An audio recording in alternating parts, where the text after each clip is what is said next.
Bom dia, damas, bom dia, cavalheiros, pessoal do oitavo ano. A gente já estudou as diversas ideias que influenciaram ali o século XIX, certo? As principais delas, as principais correntes de pensamento do século XIX, liberalismo, socialismo e nacionalismo. Agora a gente vai ver as revoltas, as revoluções que essas ideias influenciaram, ok? Bom, mais uma vez esse mapa para a gente gravar direitinho isso. Então, aspectos que a gente deve lembrar. Primeiro, Itália e Alemanha enquanto fragmentadas, né? Compunham a Península Itálica, compunham as terras da Alemanha, diversos reinos independentes entre si, unidades políticas autônomas, e a Europa era governada por diversos reinos, diversas monarquias ali que tinham um acordo político-militar com o Tratado de Viena, aquele tratado que foi articulado após o fim das guerras napoleônicas, ok? Então, vamos desenvolver esses estudos. Bom, pessoal, a respeito daquelas correntes políticas que a gente já viu, que a gente já estudou, porém só para relembrar. Temos aí o liberalismo, que enxergaria no Estado, na concentração de poder no Estado, uma ameaça, certo? E uma ameaça à liberdade e à propriedade privada, um meio para garantir a manutenção da liberdade do indivíduo perante o tamanho do Estado, ok? O socialismo, que vê a propriedade privada como uma ameaça ao trabalhador, ou seja, a concentração de propriedade nas mãos de algumas pessoas, seria uma ameaça às condições de vida de outras pessoas, ok? Então ela vai ver aí o Estado como um aparelho de opressão da burguesia e defenderia aí a tomada ou domínio do Estado por trabalhadores ou por pessoas que defendessem os interesses de classe do proletariado, ok? E o nacionalismo, que o perigo não estava necessariamente no Estado, nem estava necessariamente na propriedade. O perigo estava em outras nações.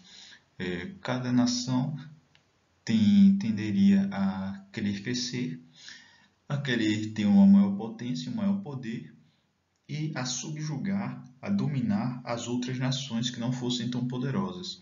Então, o pior inimigo de uma nação eram as nações vizinhas, ok? Eram os inimigos em potenciais. Então, como é que se identificava uma nação, né? Para essa ótica, a identificação de um povo que tivesse a mesma língua, a mesma cultura e um território, ok?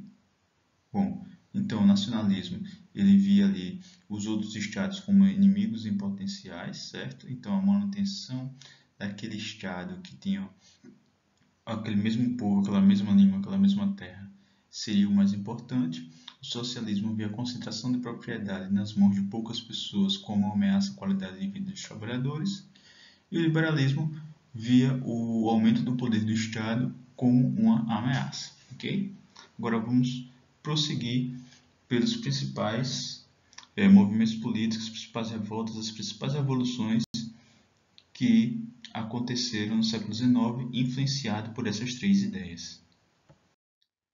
Primeira situação, a Primavera dos Povos de 1848, ok? Esse foi o primeiro estopim com revoltas violentas. Essas ideias do liberalismo, socialismo, nesse primeiro momento, principalmente socialismo utópico, e o nacionalismo já circulavam ali na Europa, já eram ideias que estavam circulando. As pessoas já liam livros com análises socialistas, com análises liberais, com perspectivas nacionalistas também.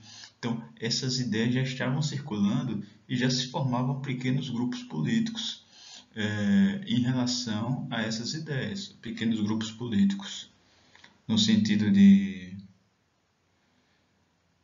pessoas que estudam certas filosofias, grupos de leitores, grupos de livros, etc., e que já pautavam o que seria melhor para a sociedade dentro da sua cosmovisão. Liberais pautavam na diminuição do Estado, na maior liberdade econômica. Os nacionalistas queriam fortalecimento da nação ou unificação. Os socialistas queriam diversas reformas, diversas alterações para diminuir a concentração de propriedade. e assim sucessivamente, ok? Então, a Primavera dos Povos foi um evento que aconteceu em 1848, certo? A gente precisa lembrar que a Europa, nesse momento, está vivendo uma perspectiva após as guerras napoleônicas, certo? Eles viram a Revolução Francesa, eles viram a imensa violência da Revolução Francesa, e eles viram a ameaça às monarquias. Como a gente viu quando olhou os mapas, boa parte dos países de Europa eram monarquias, certo? Então, foi criado um Congresso de Viena, onde diversas monarquias se prontificaram a apoiar-se militarmente, caso houvesse tentativas de insurreição, ok? O que acontece? Na Europa, apesar de ter essas monarquias unidas militarmente, independentes entre si, porém com apoios militares, estavam circulando diversas ideias contrárias a monarquias, principalmente o liberalismo e, em alguns casos, os nacionalistas, ok? Que nacionalistas não necessariamente eram pró-monarquia. Eles podiam ser nacionalistas que queriam a forma de governo monarquista, poderiam ser nacionalistas que queriam outra forma de governo, ok? Pois bem, então, o que é que houve? Em 1848 foi precedido por 2 anos de colheitas ruins, ou seja, 1846 e 1847. Então a gente tem diversas ideias de transformação social circulando na Europa, liberalistas, socialistas utópicos e nacionalistas, e 2 anos de colheitas ruins. Quando a situação de crise econômica está, as pessoas vão pautar qual seria a solução do problema. E essas ideias geralmente pautam grandes mudanças na sociedade. Então, houve revoluções ou revoltas na Sicília, na Hungria, na França e na Áustria e na Alemanha. Ok? Quais foram características dessas revoltas? Elas tiveram características diversificadas, principalmente liberais e nacionalistas. Havia influência socialista nessa época? Sim, havia. Okay? Porém, nesse evento aqui da Primavera dos Povos, em 1848, os liberais e os nacionalistas tiveram maior influência. Os socialistas vão ganhar maior influência junto às massas a partir do socialismo científico, ok? Que vai ser publicado, por exemplo, o Manifesto Comunista vai ser publicado justamente nesse mesmo ano. Então ele vai influenciar mais alguns movimentos posteriores à Primavera dos Povos. Mas sim, já há influência socialista na Primavera dos Povos, principalmente socialistas utópicos, ok? Porém, as principais características desses movimentos eram liberais ou nacionalistas. Na Áustria e na França eram ideias liberais, eram ideias contra a monarquia, ok? Eram ideias de diminuição do poder do Estado, de fragmentação do poder do Estado. E na Itália, na Alemanha e na Hungria eram ideias de unificação, certo? Eram ideias nacionalistas. Na Itália e na Alemanha, no caso, de unificação. E na Hungria era uma ideia de independência ali do Império Austro-Húngaro, ok? Então a gente vai ver algumas dessas revoltas, certo? Algumas coisas que, aliás, que surgiram a partir dessas revoltas, como o processo de unificação da Itália e da Alemanha, certo? E ver algumas outras revoltas que não estão aqui, por exemplo, a Comuna de Paris, mas que ele vai acontecer, ok? Influenciado por essas ideias. Além disso, a gente vai ver também um processo que é o de neocolonialismo, que é diretamente ligado à perspectiva nacionalista, que sempre tem essa perspectiva de querer aumentar o poder de sua nação e se coloca, se projeta através do imperialismo, ok? Vamos nos aprofundar agora em cada tópico desse.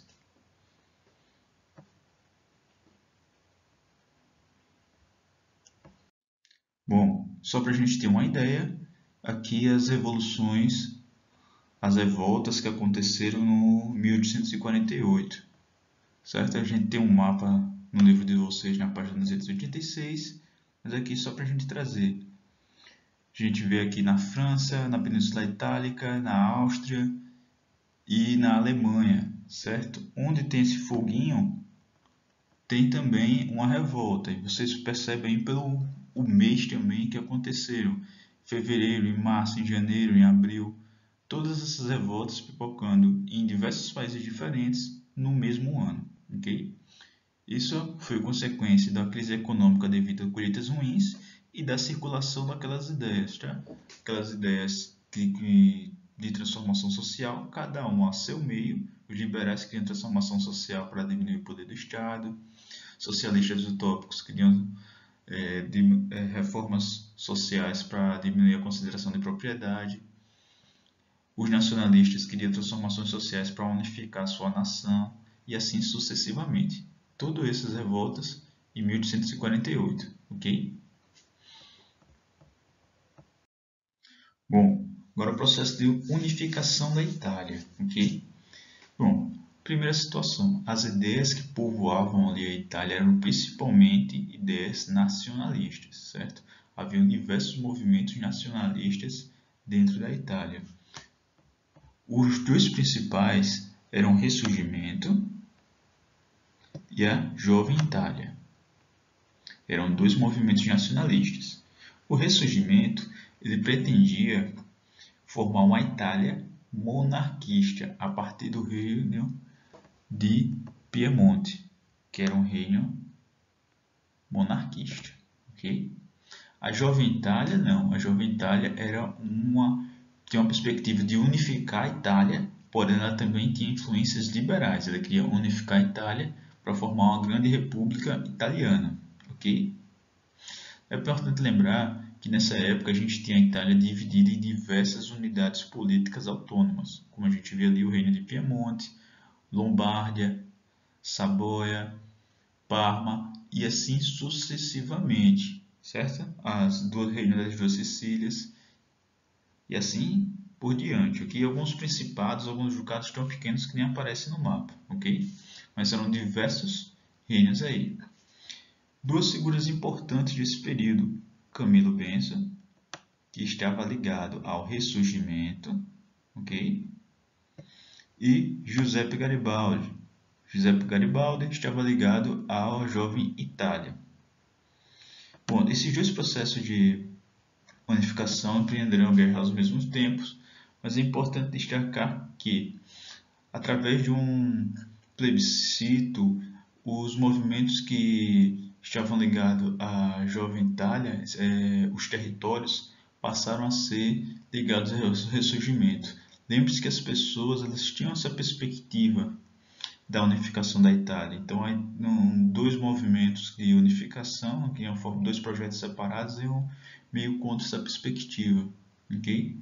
Então, o movimento de Camilo Benso ganhou uma predominância e conseguiu unificar a Itália, ok? Quanto a isso, muitas terras eram da Igreja, certo? Era o Estado Pontífice, e a Itália foi se unificando e tomou essas terras que eram do Estado Pontífice, tomou essas terras que eram da Igreja, ok? Isso ficou conhecido como a Questão Romana, onde a Igreja, enquanto poder político, enquanto chefe de Estado, não reconhecia a Itália como um Estado legítimo. Isso só vai mudar em 1920 com o Tratado de Latrão, onde a Itália reconhece alguns territórios de autonomia política da Igreja e a Igreja, em contrapartida, reconhece a Itália como uma nação autônoma. Ok? Enfim, qual o resultado específico da unificação italiana? A unificação italiana ela une todos esses subestados, todas essas cidadezinhas, esses reinos autônomos em uma Itália unida e monárquica. A Itália, após a unificação, ela é uma monarquia, ok? Ou seja, foi o ressurgimento que prevaleceu. A Itália só vai deixar de ser uma monarquia lá com o governo de Mussolini, onde ele derruba a monarquia italiana, ok? Então, para a unificação da Itália, é isso que a gente precisa lembrar, e agora a gente vai ver a respeito da unificação alemã, ok? Bom, alguns aspectos aqui sobre a unificação alemã. A gente está falando de unificação, a gente está falando de ideias nacionalistas, ok? Tanto a Itália quanto a Alemanha, elas vão ter esses processos de unificação muito influenciados por ideias nacionalistas, ok? Lembrando que a Alemanha, ali em 1850, meados do século XIX, ela era formada por diversas unidades políticas autônomas entre si, ducados, principados, reinos, etc. Okay? Diversas unidades políticas independentes entre si. Essas unidades políticas, elas tinham a mesma cultura, elas falavam alemão e tinham culturas muito parecidas, okay? Mesma língua e mesma perspectiva cultural. Dois reinos, aliás, um reino e uma potência estrangeira, certo? Tinha grande influência naquela região. Um era o Império Austro-Húngaro, o dois era o Reino da Prússia, que era um reino dessa confederação alemã.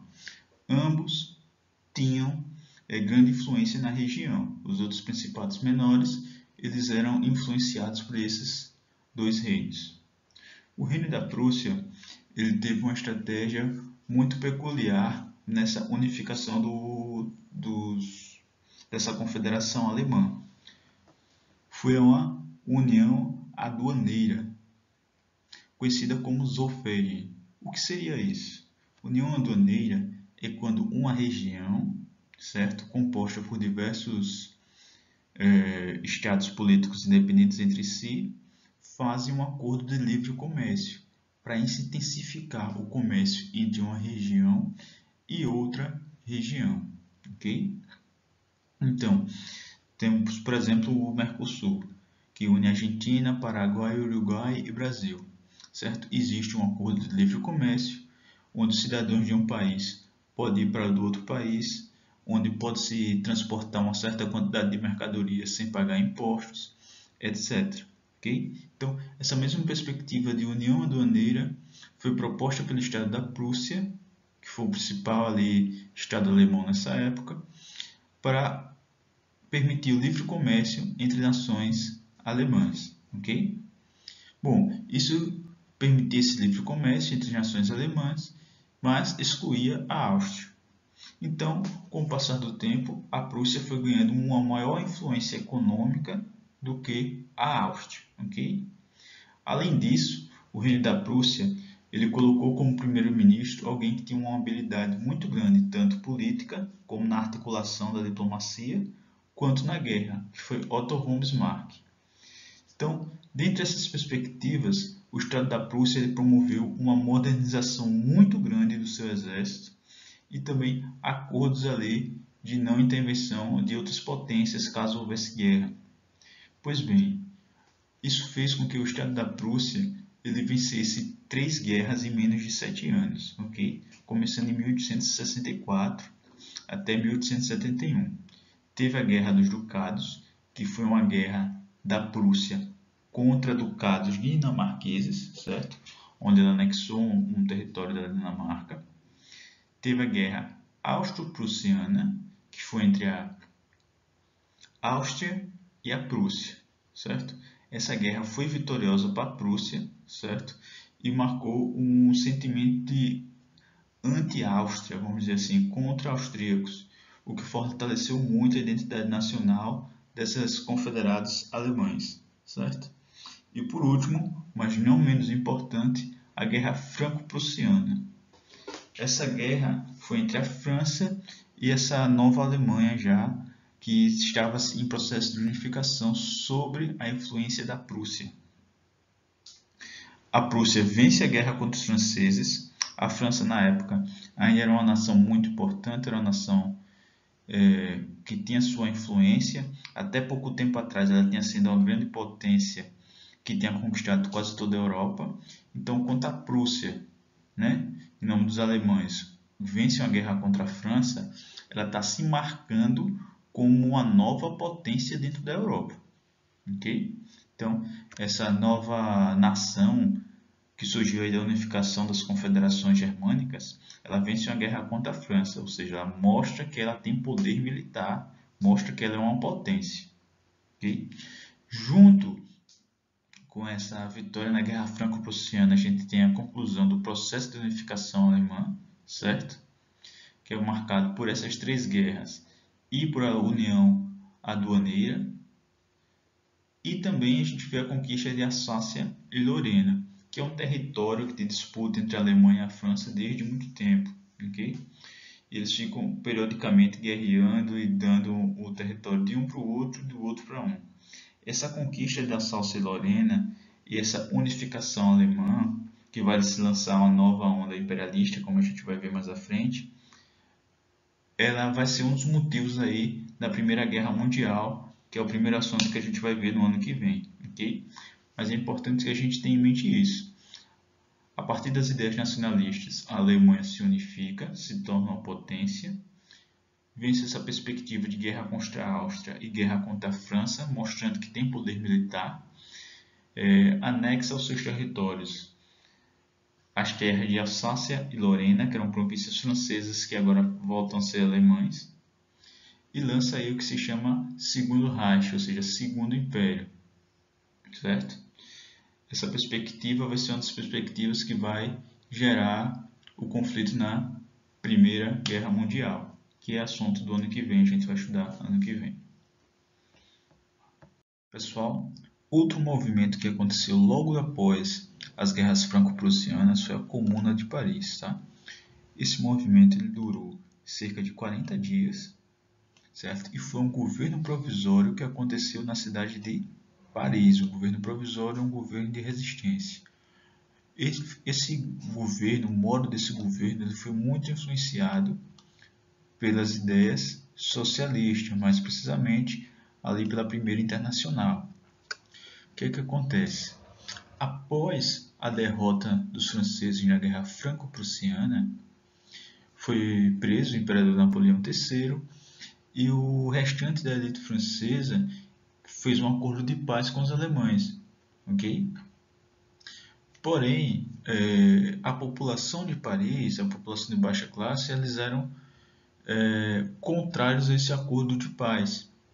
Então, junto com o que seria a Guarda Nacional em Paris, fizeram uma revolta e tomaram o controle da cidade. Foi a primeira vez que uma revolta popular, certo? Tomou o controle de um local e estabeleceu um governo popular, um governo a partir dessa perspectiva. Bom, pois bem, essa revolta, essa revolução, ela foi conhecida pelas barricadas como um processo de resistência, como a gente vê aqui na foto. Fechar as ruas de acesso às cidades, entradas e saídas, para que os exércitos franceses, do governo provisório francês, certo? Não conseguissem entrar em Paris. E nessa época o governo provisório francês estava aliado com o exército prussiano, certo? Como assim? Vamos lá. França e Prússia estavam em guerra, guerras franco-prussianas que acabou em 1871. Porém, nesse mesmo ano que foi assinado esse acordo de paz entre os países, a população de Paris se revoltou contra esse acordo de paz e tomou o controle da cidade de Paris, que era a capital. Pois bem, o governo provisório da França, que tinha colocado sua sede em Versalhes, pediu ali o apoio, organizou com o apoio dos prussianos um ataque a Paris para recuperar o controle da população ali daquela cidade de Paris, ok? Então houve esse ataque, certo? A Comuna de Paris foi derrubada cerca de um mês depois, 40 dias depois de sua criação. Porém, mais importante que os efeitos práticos da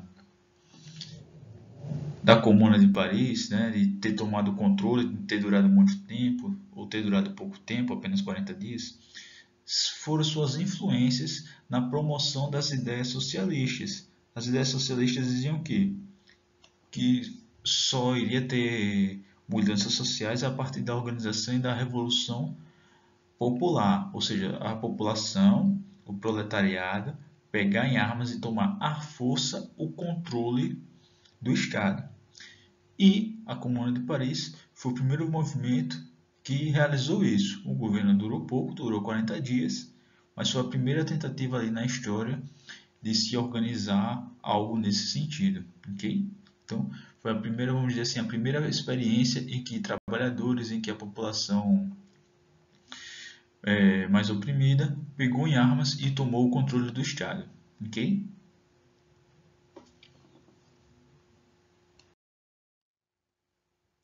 Jovens, outra característica aí de eventos que aconteceram no século XIX e foram influenciados diretamente por essas correntes de pensamento, ok? Foi o neocolonialismo. Colonialismo a gente conhece, né, que vocês estudaram no ano passado, o sistema de colonato dos portugueses no Brasil, dos ingleses nos Estados Unidos, da Espanha e outra parte da América, né? Tinha uma sobreposição política por uma influência militar, né?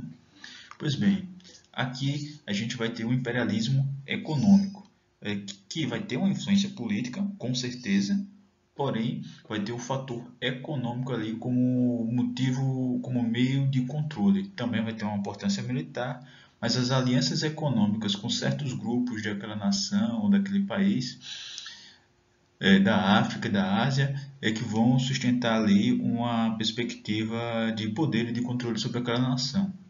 O que é que acontece? Está lá os países europeus, né, sob a influência das ideias nacionalistas, sob a influência das ideias liberais, também sob a influência de algumas novas ideias que para aquele povo, para aquela época, eram ideias tidas como científicas, como o darwinismo social, que pressentia aí uma certa evolução maior de alguns países em relação a outros, ok? Então, a partir da influência liberal, o que é que acontece? Havia a Revolução Industrial, o aumento da produção, certo? Muita produção e precisava de um mercado consumidor, essa produção. Precisava também, para produzir, de matérias-primas. E onde é que iria se conseguir essas matérias-primas? A Europa olhou para a África e olhou também para a Ásia.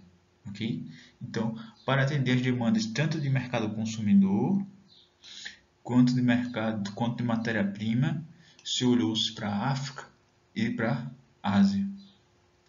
Não só isso, dentro do pensamento nacionalista, a nação ela se propõe a ser maior, mais forte, mais poderosa do que as outras nações. Então, se uma nação observa que a outra está indo nessa perspectiva de neocolonialismo, de se fortalecer através do comércio e através do controle de outros territórios na África e da Ásia, a nação vizinha não vai querer ficar por baixo. Ela também vai querer se fortalecer por meios dessa perspectiva aí do controle neoliberal ou neocolonial, perdão, desses territórios, ok? Então, vamos ter aí uma corrida para ver qual a nação vai ser uma maior potência através de meios sob influência liberal, né? De diversificação da economia, aumento do poder da economia, controle do mercado consumidor e obtenção de matéria-prima. Uma outra perspectiva já mencionada de algum modo foi a missão civilizatória. Como assim? Alguns países europeus tinham a perspectiva de que a nação deles era mais desenvolvida, era mais organizada, era um modelo que deveria ser seguido por outras nações, e exportar esse modo de organização do europeu para as outras nações, que para eles tinham costumes bárbaros, eram um meio de vamos dizer assim, de propor, de fazer uma benesse àquele Estado que, na perspectiva europeia daquela época, estava atrasado. Okay? Então, além da influência liberal, da influência nacionalista, existia essa perspectiva da missão civilizadora, ok? Bom, daí o que é que houve? Houve vamos dizer assim, um acordo, uma conferência entre as grandes potências europeias, tá? Nessa conferência também participou Alemanha e Itália, que agora já eram reinos unidos, né? Já se tinham unificado. Inclusive, a própria conferência aconteceu na Alemanha, que estava muito interessado em participar desse neocolonialismo. Lembre-se que a Alemanha e Itália eles não conseguiram colônias lá em 1500, lá naquela época da colonização propriamente dita. Então, ela se sentia também ali no direito de, como as outras potências europeias, conseguir suas colônias através do neocolonialismo para desenvolver o seu país. E aí, como a gente vê aqui nesse mapa, a gente tem a divisão de quais territórios ficaram para quais países. França e Inglaterra tiveram grande predominância. A gente vê aqui Portugal, esse amarelinho aqui, controlando Angola e algumas outras regiões, certo?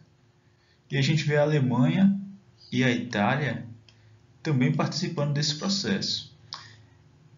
Esse neocolonialismo vai ser um dos fatores que vai gerar lá a Primeira Guerra Mundial, que é o assunto que a gente vai ver no ano que vem. Mas podem guardar essa situação do neocolonialismo, ok? Então, houve aí meio que um acordo para partilhar a África e a Ásia. Perceba nessa situação que não foi respeitado, por exemplo, certas perspectivas locais. Por exemplo, dentro desse imenso território francês aqui, existem diversos povos com diversas línguas, com diversas organizações culturais, com diversos modos de ver o mundo, que foram apenas ignorados e colocados como africanos. Então, muitas vezes, povos que são inimigos históricos, que há gerações e gerações brigam entre si, são rivais, outros povos que não se falam, não se conhecem, povos que para algumas culturas existe um animal sagrado e em outro povo, em outra cultura, aquele animal é o principal meio de alimentação. Então, tudo isso foi negligenciado pelos europeus e gerou diversos conflitos posteriores lá no século XX, final do século XX. Okay? Então, o que a gente precisa lembrar sobre o neocolonialismo? Sua influência liberal e nacionalista, certo? A busca por matéria-prima e mercado consumidor e também uma competição ali entre as nações europeias para ver qual seria a nação mais influente. Também tinha esse aspecto da missão civilizatória, para as perspectivas de alguns povos europeus, era dever deles levar o seu modelo de organização de Estado para outros povos que para eles tinham culturas bárbaras. A Conferência de Berlim, que aconteceu em 1884, foi vital para essa perspectiva e partilhou propriamente dita a África, ok? Sendo Inglaterra e França as maiores, vamos dizer assim, beneficiadas em termos de extensão territorial, ok?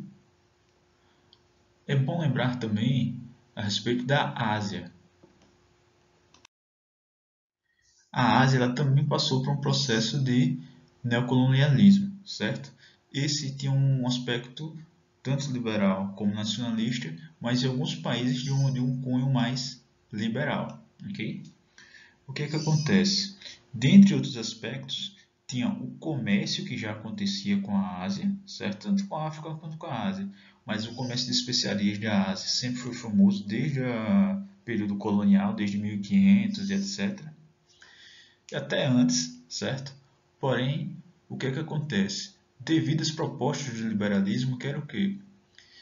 A pouca intervenção do governo sobre o comércio, sobre a perspectiva do controle comercial. Pois bem, os ingleses, por exemplo, eles negociavam ópio com a China.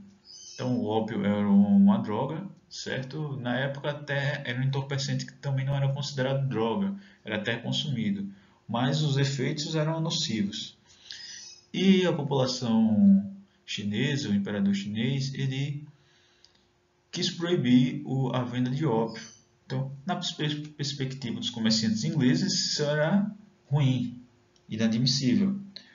Já na perspectiva dos chineses, do imperador chinês, ele olhava assim: o ópio é uma droga que está prejudicando a minha população, então vou proibir o comércio disso. Pois bem, dentre outras coisas, o governo chinês resolveu afundar os navios ingleses que transportavam ópio. E isso gerou um conflito conhecido como a Guerra do Ópio, ok? Esse conflito ele durou alguns anos, certo? Não, poucos anos, mas alguns, certo? E a partir disso, os, os chineses eles perderam esse conflito e tiveram que assinar diversos tratados que autorizavam os ingleses e davam vantagem aos ingleses em termos do comércio, ok? Então, a Guerra do Ópio ela foi vencida pelos ingleses e os ingleses impuseram a venda de ópio e não só isso, as vantagens comerciais e a abertura dos portos da China para os ingleses. Okay? Um outro evento importante desse neocolonialismo na Ásia foi a restauração Meiji. O que é a restauração Meiji? A restauração Meiji foi um processo de abertura do mercado japonês para as nações ocidentais. O Japão ele tem uma perspectiva muito fechada antes de 1850, certo? Navios comerciantes estrangeiros não entravam no Japão, porém, o Japão passou a ser influenciado por ideias liberais. O que é que acontece? No Japão existia uma forma de governo chamada shogunato, ok? Existia o imperador, que de fato era o rei, vamos dizer assim, o monarca, mas existia alguém que comandava a administração do Japão, que era o shogun, que era meio que uma espécie de primeiro-ministro e líder máximo do exército, ok? O processo da restauração Meiji foi o processo da restauração do poder de fato da monarquia Meiji, ok? E esse imperador ele recebeu muitas influências do Japão. Aliás, perdão, das potências ocidentais. A gente está inclusive vendo uma fotografia dele aqui com um imperador japonês com roupas ocidentais, com roupas de um imperador, de um monarca europeu, ok? Então, houve essa influência da ocidentalização do Japão, certo? O shogunato caiu, né? O shogun perdeu o poder. Isso gerou uma revolta porque os shoguns eles eram representantes de uma classe chamada dos samurais, que eram basicamente o exército japonês. E isso gerou revolta, porque os samurais passaram a perder privilégios. Por exemplo, um samurai ele recebia um salário do governo japonês, certo? Para não ter outras atividades. Então, esses privilégios que os samurais tinham foram sendo perdidos, ok? E houve todo um processo de mudança administrativa, pegando o Japão, restaurando o Japão como uma monarquia ocidental e estabelecendo novos acordos, por exemplo, abrindo os portos do Japão para todas as potências e os mercados e o mercado japonês também. Essa perspectiva da restauração Meiji fez do Japão uma potência local, certo? Isso aumentou as perspectivas nacionalistas do Japão e não só isso. Futuramente a gente vai acompanhar que o Japão vai participar de uma forma de imperialismo, invadindo a China e ocupando o norte da China, a região da Manchúria. Mas parte dessa história também é assunto para o nono ano, que a gente vai ver ano que vem. Então, pessoal, é isso. Essas são as consequências na prática dessas ideias do século XIX. Algumas dessas ideias ainda vão ter muita influência no século XX, que é o assunto que a gente vai ver no nono ano, certo? Primeira Guerra Mundial, Segunda Guerra Mundial, Guerra Fria, tudo isso vai ter a ver com essas perspectivas. Então, entender essas ideias é fundamental para a gente entender o nono ano, ok? Então, para essa aula é isso. Amanhã a gente tem um bate-papo sobre essa matéria e sexta a gente tem revisão. Até a próxima aula, pessoal.